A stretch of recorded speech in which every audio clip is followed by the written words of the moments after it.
राधे राधे सभी बच्चों को आप सभी का स्वागत है श्री राधे कृष्ण क्लासेस में। सब्सक्राइब कीजिएगा, शेयर कीजिएगा और ज़्यादा से ज़्यादा इसे सपोर्ट कीजिएगा। समय ना बर्बाद करते हुए हम बात करते हैं आपकी वास्तविक संख्या, जो आप 10th क्लास का पहला ही चैप्टर है और ये चैप्टर आपको 6 अंक निर्धारित करता है।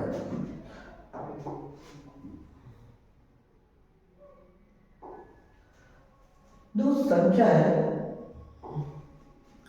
निम्नलिखित संख्याओं के अभाज्य गुणनखंड के रूप में दिखाई है। अभाज्य गुणनखंड बोले तो अब अभाज्य गुणनखंड क्या होता है, अभाज्य संख्या क्या होती है, तो आपको ये मुझे बताना पड़ेगा। अभाज्य संख्या बोले तो प्राइम नंबर, प्राइम नंबर। पहले इनसे पहले बात सुनिए, अंक। अंक क्या होते हैं? अंक होते हैं 0, 1, 2, 3, 4, 5, 6, 7, 8, 9, ये होते हैं अंक। इनसे हम कोई भी संख्या बना सकते हैं। ध्यान रखना, इनसे क्या बनती है? संख्याएं बनती है। क्या बनती है? संख्याएं। नंबर क्या बनता है? नंबर। और नंबर ध्यान रखना दो प्रकार के होते हैं। नंबर कितने प्रकार के होते हैं? दो। एक होते हैं वास्तविक नंबर, यही आपके चैप्टर का भी नाम है, वास्तविक नंबर, रियल नंबर। दूसरा आपका काल्पनिक नंबर,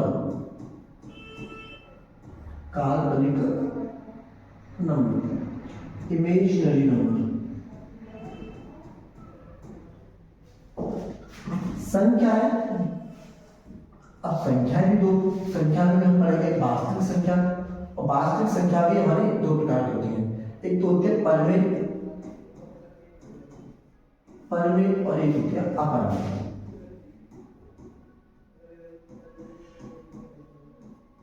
अपरमेय काल्पनिक संख्याएं जो होती हैं वो √2, √3, माइनस का √4 और माइनस का √5 ऐसे ही होती है, माइनस की होती है। परमेय संख्या कौन सी होती है? जो P/Q के रूप में लिखी जा सकती है, पर जहां Q कभी भी 0 नहीं हो सकता है। अपरमेय संख्या जो P/Q के रूप में नहीं लिखी जा सकती, रूप में नहीं लिख सकते।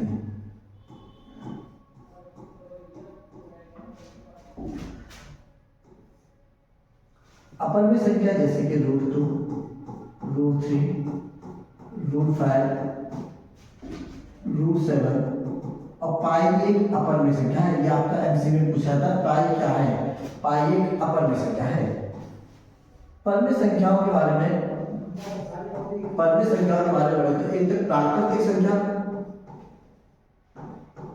प्राकृतिक संख्या, नेचुरल नंबर,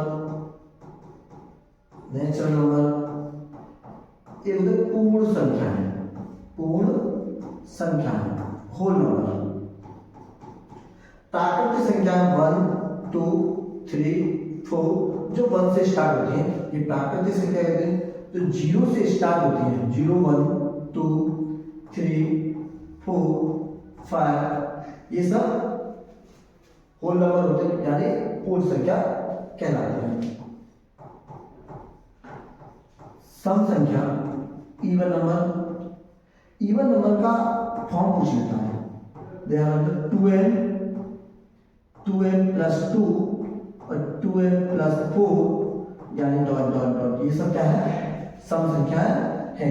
जैसे 0, 2, 4, 6, 8, 10। ध्यान रखना 0 ना तो वैसे सम है और ना ही विषम है, लेकिन क्रम के अनुसार, जैसे क्रम होता है 1, 2, 3, 4, 5, 6, इसके अनुसार है तो ये 2, 4, 6 ये सब क्या है? इवन है, मतलब सम संख्या है, और ये क्या है? विषम संख्या है। इसी प्रकार ये 0 सम संख्या में बोल गया था। वैसे 0 ना तो सम है और ना ही विषम है। दूसरी संख्या आपकी विषम संख्या, विषम संख्या मतलब ऑड नंबर। और नंबर का जो फॉर्म होता है 2n + 1 2n प्लस 3 आगे आप समझ जाना, 2n प्लस 5, 2n प्लस 7, ये सब 1 3 5 7 9, ये सभी क्या है, ये विषम संख्या है। अभाज्य संख्या, जो ये क्वेश्चन चल रहा है इसी के बारे में, अभाज्य संख्या।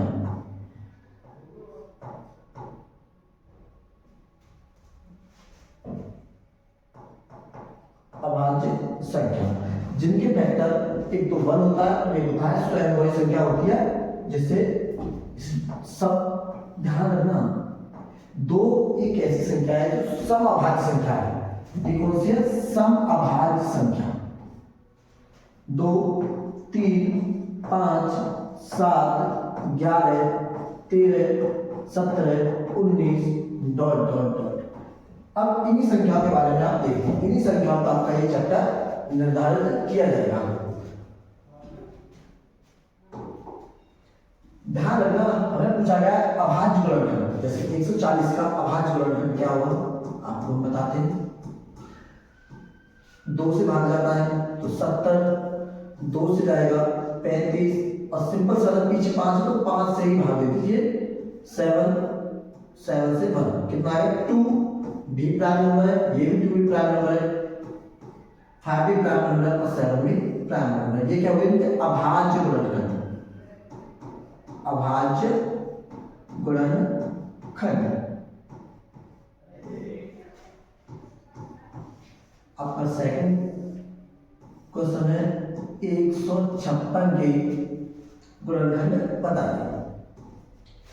2 से काटना 7 और 8, 2 से 3 और 9, 3 से 1 और 3 बार, 13 से 1 बार, ये सब क्या है? ये भी अभाज्य गुणनखंड है। एक चीज देखना, क्या इनमें कोई भाज्य है? क्या ऐसी कोई संख्या है जो स्वयं या अन्य किसी संख्या से डिवाइड है? स्वयं को छोड़कर अन्य किसी संख्या को, मतलब वर्ण और स्वयं को छोड़कर किसी अन्य संख्या से इसमें भाग चला जाए, ऐसी इसमें कोई संख्या नहीं है। आपका जो थर्ड क्वेश्चन है वो है 3825। मैंने पहले बोला था 5 हो तो 5 से ही भाग दीजिए, ये 7 बार जा रहा है, 6 और 5 से भागोगे 1 3 3, नहीं 1 5 3, 1 5 3, 3 से भागोगे 5 1, फिर 3 से भागोगे 1 7, 17 से भागोगे 1। तो इनके कितने फैक्टर है? 3 इंटू 3 इंटू 5 इंटू 5 इंटू 7। जो आपका नेक्स्ट क्वेश्चन है वो है 5005। देखिए 5 से भाग दीजिए इसे, 5005 में 1005। क्या ये किसी और संख्या से भाग जा सकती है? देखते हैं, 7 से भाग जा रहा है, ये भी 7 भी एक अभाज्य संख्या है। 7 एकम 7, 3 बचा 7 चौक 28, 2 बचा 7 3 21, 143। ये तो 11 का फैक्टर है, 11 एकम 11 और 11 दिया 33, और ये 13 से जा रहा है एक बार। इसके भी देखो फैक्टर देखा जाए तो ये भी अभाज्य गुणनखंड ही है। क्वेश्चन नंबर 5 की बात किया है, क्वेश्चन नंबर 5 की 74। अब इसमें भाग देते हैं, देखो 17 का भाग जा रहा है इसमें। सबसे पहले 17 एक प्राइम संख्या है, 17 चौका 68, बचे कितने 6, 17 3 51, 17 3 51, बचे कितने 11, 17 7 119। अब ये 19 से जा रहा है, 19 दूनी 38, 19 दिया 57, और ये 23 पे गया, कितना आ गया? देखो 17 और 19 और 23, ये कैसे? अभाज्य गुणनखंड। कैसे गुणनखंड है ये? अभाज्य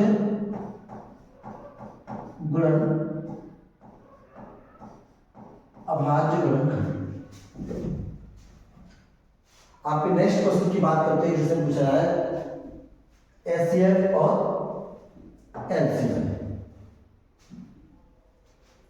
जो आपका नेक्स्ट क्वेश्चन है,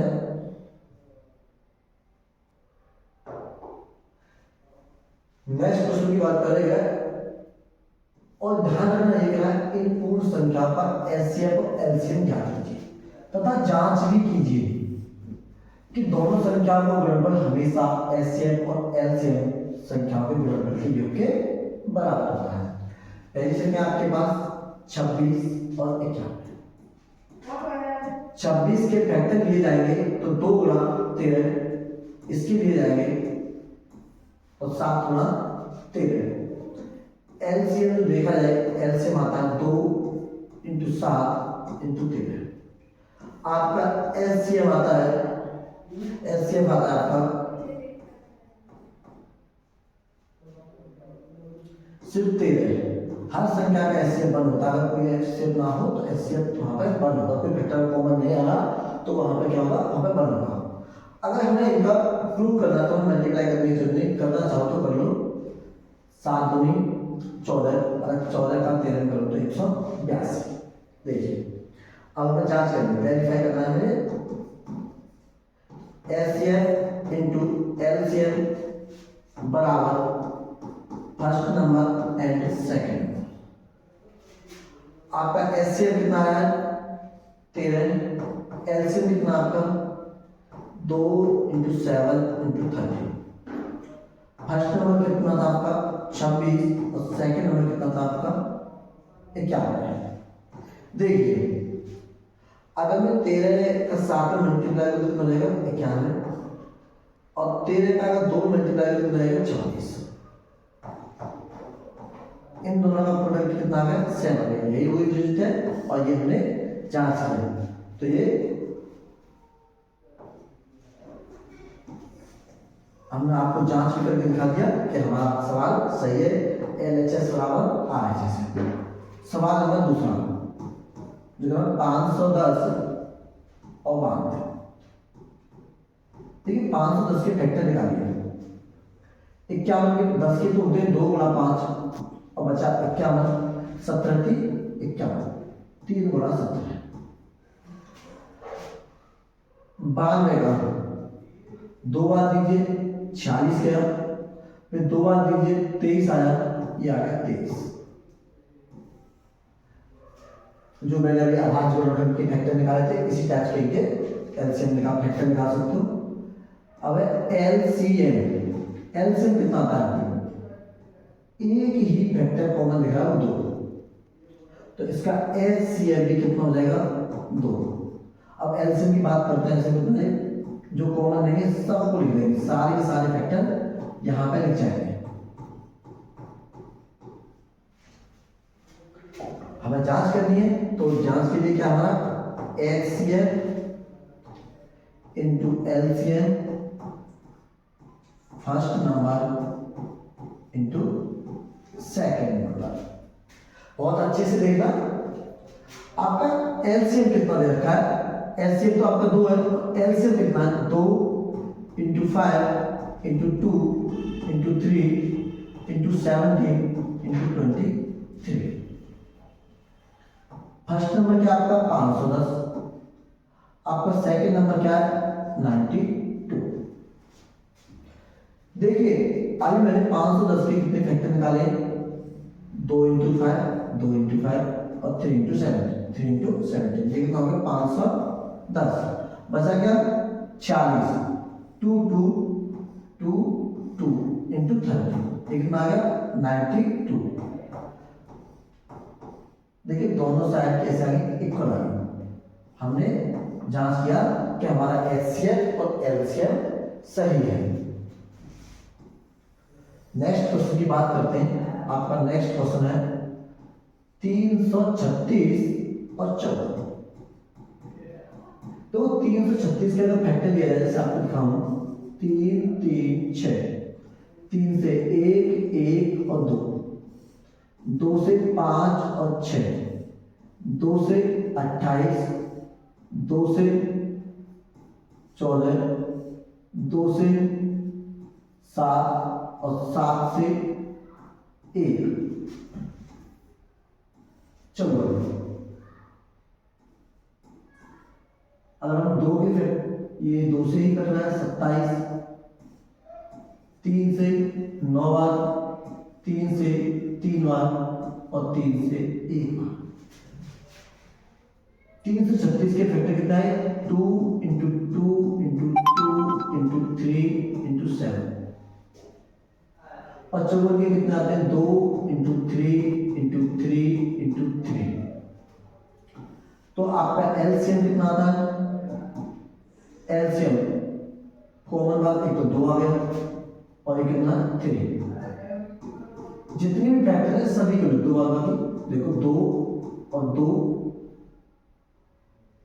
और 7 इंटू 3 इंटू 3 और एचसीएफ कितना हमारा 2 इंटू 3 से ऐसे कितना आ गया आपका 6 आ गया। इसे खुद जांच के लिए, इसकी जांच खुद स्वयं करोगे, जांच आप करो। हम नेक्स्ट क्वेश्चन की ओर आते हैं। आपका जो नेक्स्ट क्वेश्चन है,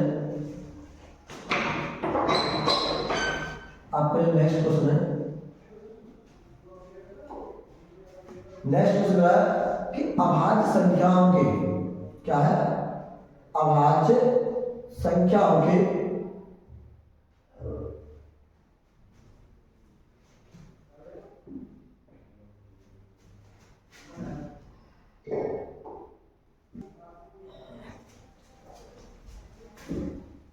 अभाज्य संख्याओं का गुणनखंड विधि से एचसीएफ और एलसीएम बताइए।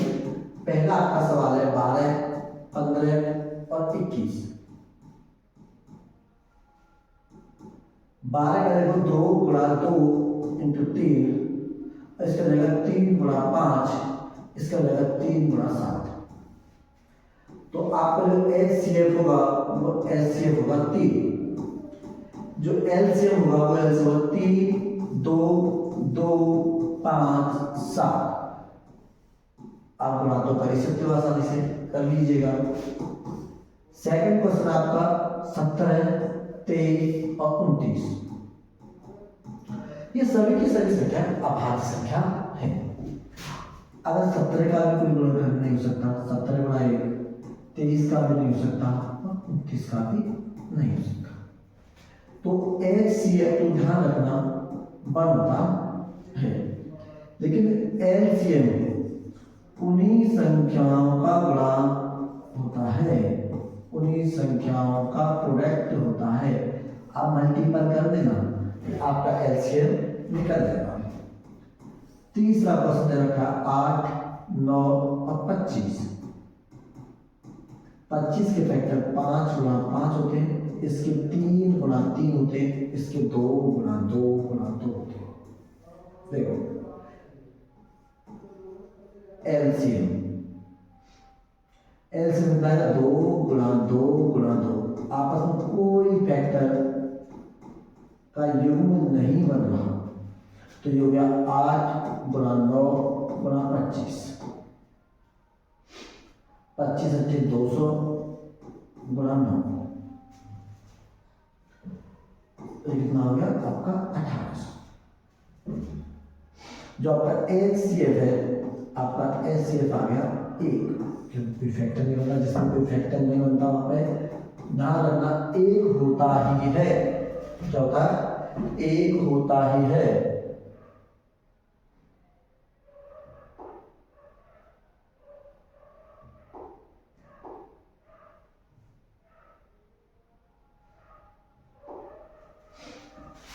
आपका चौथा क्वेश्चन कहता है कि इन दो संख्याओं का एचसीएफ कितना था, एलसीएम बताइए। अभी हमने चौथा संख्या देखा था, चौथा क्वेश्चन है कि एलसीएफ इंटू एलसीएम बराबर first number and second number. LCM कितना 9, एलसीएम हमें चाहिए।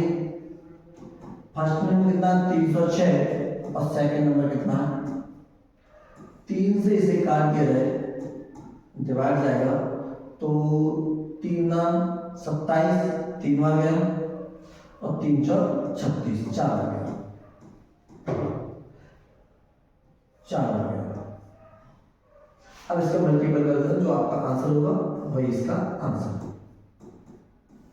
7 चौक 28, 5 दूनी 10, 10 और 2 12, 24।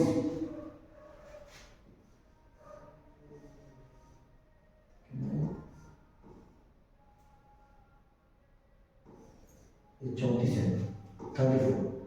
7 चौक 28, 5 चौक 20, 20 और 2 22, 24, 24 और 2 26, 7 3 21 और 5 3 15, 15 और 2 17, 6 3 18, 18 और 1 19, 8।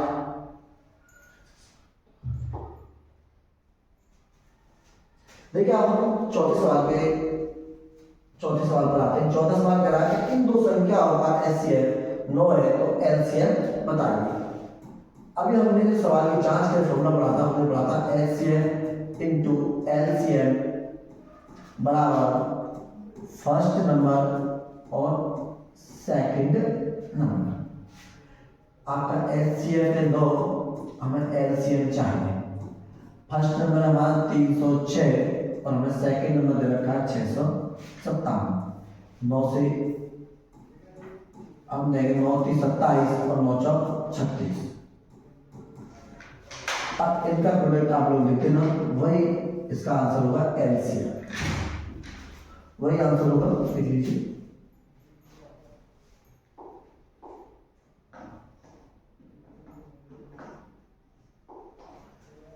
पांचवा क्वेश्चन कह रहा है कि जांच कीजिए किसी प्राकृतिक संख्या n के लिए जो 6 की पावर n है, 6 की पावर अंक का 0 पर समाप्त होता है, लास्ट डिजिट 0 होना चाहिए। ये बात कह रहा है, जांच कीजिए।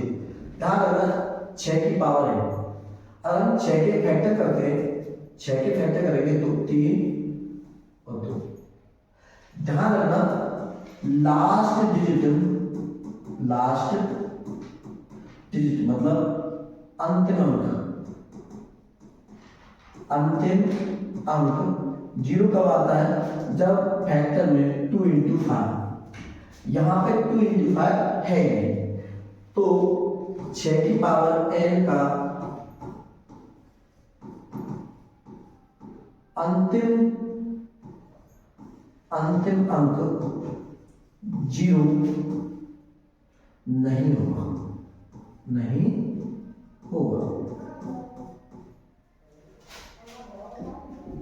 नेक्स्ट क्वेश्चन की ओर चलते हैं। आपका नेक्स्ट क्वेश्चन है,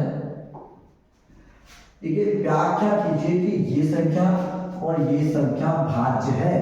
भाज्य संख्या है, क्यों? अभाज्य नहीं, ये बोल रहा है। देखो 7 इंटू 11 इंटू 13 प्लस 30। अब हम यहाँ पे फैक्टर ले रहे हैं तो कॉमन कितना दिख रहा है, 7 कॉमन दिख रहा है, तो ये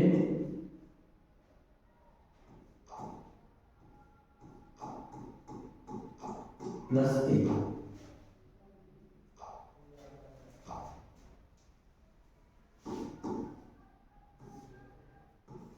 77 प्लस 1 77 एक कितना होता है 78। अब 78 जो फैक्टर होता है वो होता है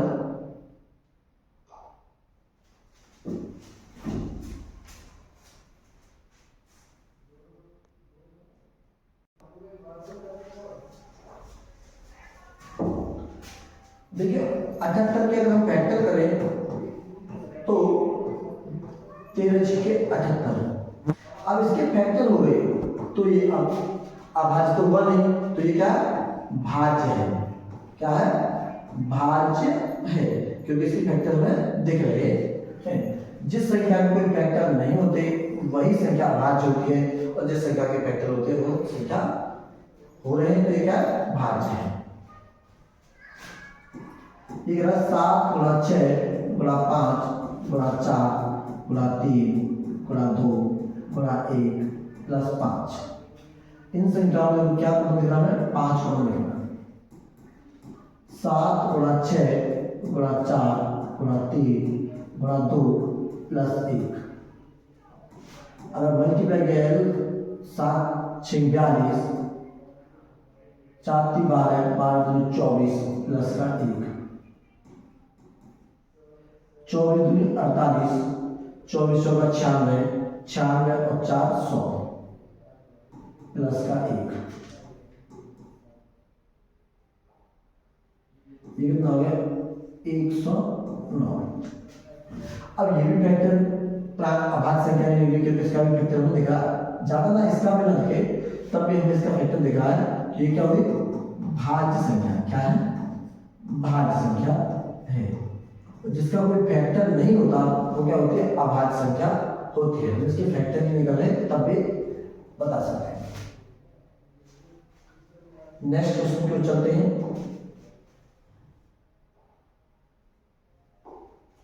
एक रहा है किसी खेल का मैदान के चारों ओर एक वृत्ताकार है, स्टार से एक वृत्त दे रखा है, और इस मैदान का एक चक्कर लगाने में सोनिया को 18 मिनट लगते हैं।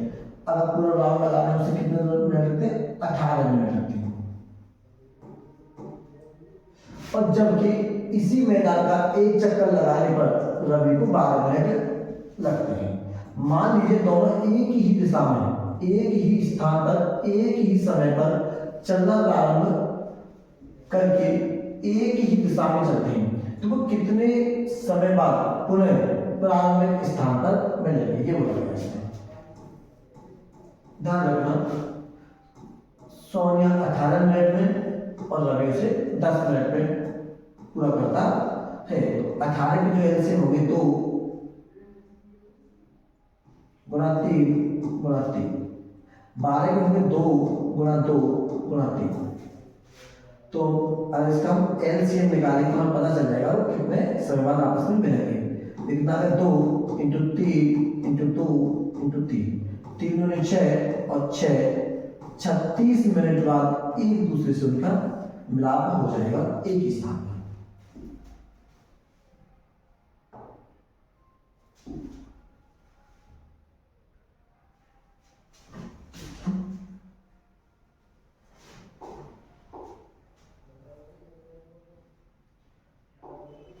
ध्यान रखना, ये सवाल बहुत पूछते हैं जो अपर में संख्या। मैंने आपको बताया कि 2 प्रकार की संख्या होती है, पर में और अपर में। तो यही अपर में आएगा, या तो पेपर में बोल देता है रूट सिद्ध कीजिए कि रूट 2 एक अपर में संख्या है, या बोल देगा कि रूट 3 एक अपर में संख्या है, या रूट 5 एक अपर में संख्या है। हम इस सवाल को सॉल्व करके दिखाते हैं। देखिए, माना रूट 5 के बारे में बात करते लिखोगे, माना रूट 5 एक परमेय संख्या है, परमेय संख्या है, जिसे P/Q के रूप में लिख सकते हैं, रूप में लिख सकते हैं, जहां Q कभी 0 नहीं होगा, Q कभी भी 0 नहीं होगा। तब P/Q बराबर कितना देना? रूट 5। दोनों बच्चों को बराबर करने पर दोनों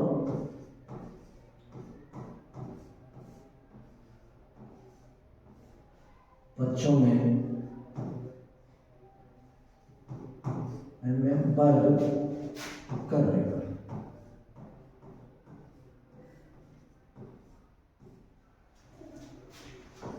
P² upon Q² is equal to 5। P² बराबर 5 अपॉन Q²। तब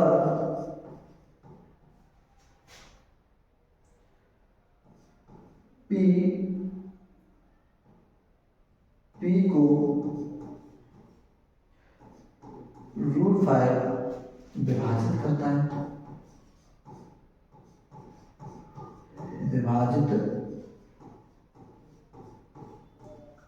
है,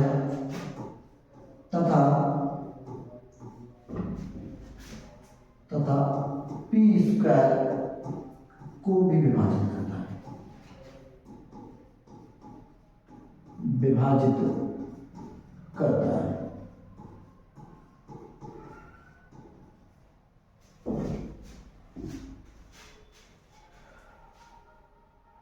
तो माना P बराबर 5K समीकरण एक में रखते हैं।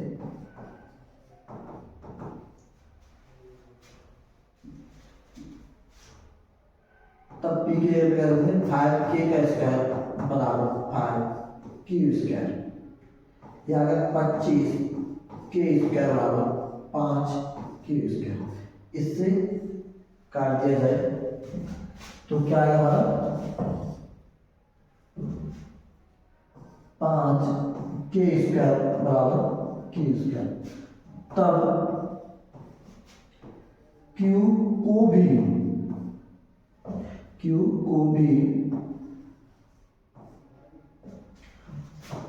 रूट 5 विभाजित करता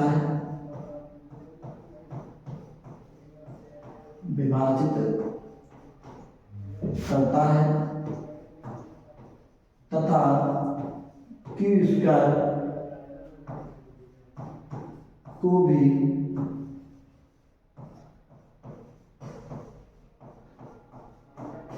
विभाजित करता है। तब P और Q क्या हुए, सहभाज्य हुए। क्या हुए, सहअभाज्य संख्या हुई। क्या हुई, सहअभाज्य। तो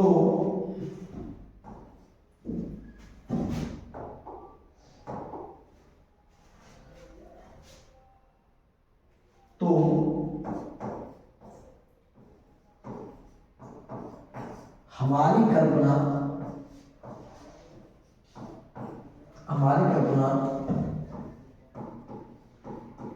गलत थी।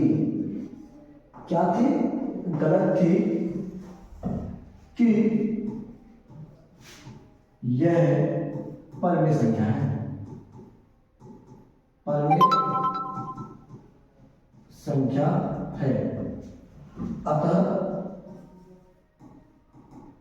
अतः सिद्ध यह होता है कि रूट 5 एक अपरिमेय संख्या है, एक अपरिमेय संख्या है।